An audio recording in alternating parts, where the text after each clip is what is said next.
não pode recusar o cumprimento à lei. Se fosse uma ordem judicial, o senhor, excelência, não teria o direito de cumpri-la parceladamente. É uma lei, não tem vício de forma, nem de iniciativa, nem de conteúdo. Vou ao ponto. Fala-se muito da máquina, eu quero falar do ato jurídico. O senhor, como advogado, entende bem desse assunto. Somente o exercício do voto é secreto para garantir ao cidadão a liberdade de escolha. O ato seguinte, porque o processo eleitoral é feito de etapas, o ato seguinte é um ato administrativo.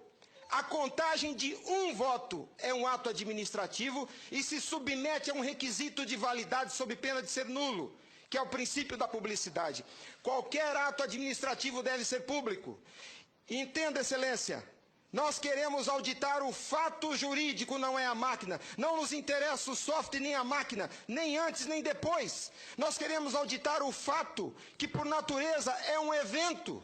O evento se perde, por isso a necessidade de dar corpo físico ao fato da contagem do voto, para que se conheça, para que se cumpra o princípio da publicidade, porque a publicidade é erga omnes, é para todos os cidadãos, não é só para o eleitor que olha no visor. Essa contagem do voto deve ser feita para que todos os cidadãos tenham a oportunidade de fiscalizá-la.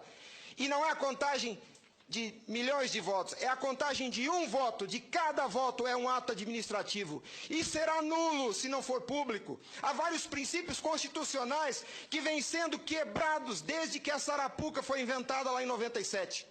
A cidadania, a publicidade, a moralidade, a legalidade e a própria república. Porque nós, cidadãos, não temos sido respeitados na nossa escolha.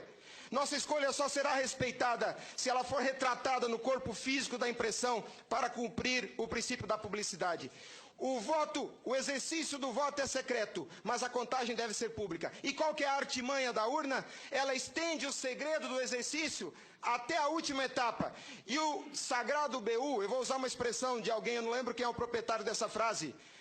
A seita do santo byte tem no altar o BU.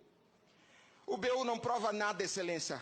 Quando o BU é imprimido, já houve a contagem dos votos em segredo. A fraude já aconteceu. Porque cada voto contado deve ser público. O BU informa ao senhor, excelência, o total.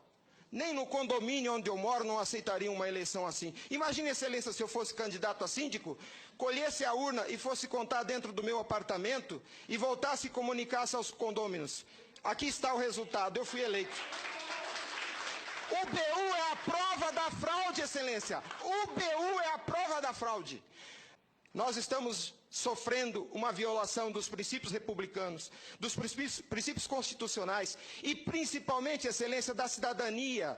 Porque nossa cidadania só existe na medida em que nosso voto seja respeitado. Porque ele é o instrumento do exercício da cidadania, porque através deles elegemos os nossos escolhidos. E a nossa eleição, a nossa escolha tem sido apurada em segredo e o fato se perde. Por isso que os adeptos da seita do Santo Byte dizem que nunca há fraude. Porque quando se procurar o fato dentro da máquina, ele já não está mais lá, ele está no BU. E o BU só tem o total da contagem dos votos, excelência. Nós precisamos olhar para esse problema sobre a ótica da lei. Sobre a ótica da lei. Nós não podemos continuar aceitando esse engodo.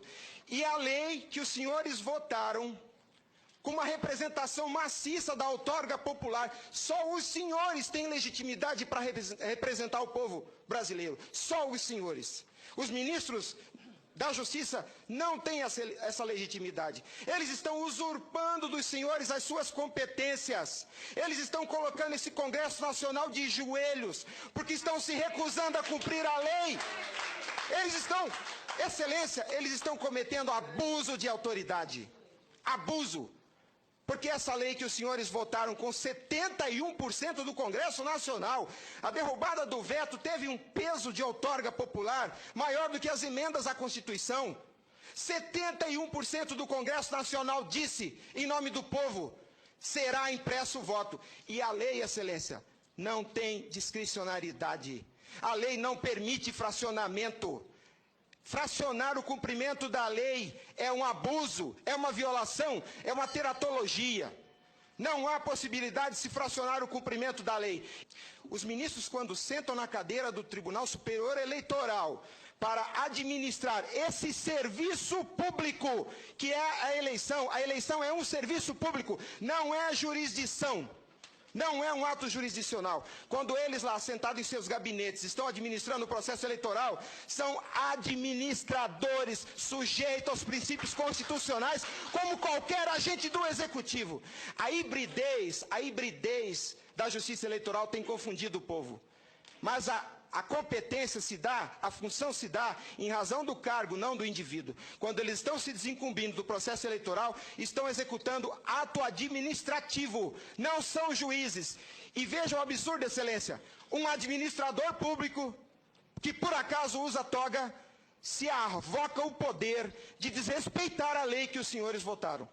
Nossa república está à beira do abismo. Se os senhores não se colocarem em pé e defenderem a sua legitimidade da outorga e aceitarem esse abuso de autoridade, acabou a república, Excelência. Acabou a cidadania. Então nós somos escravos. Nós seremos escravos se a nossa escolha e a lei que os senhores votaram não for respeitada. Obrigado.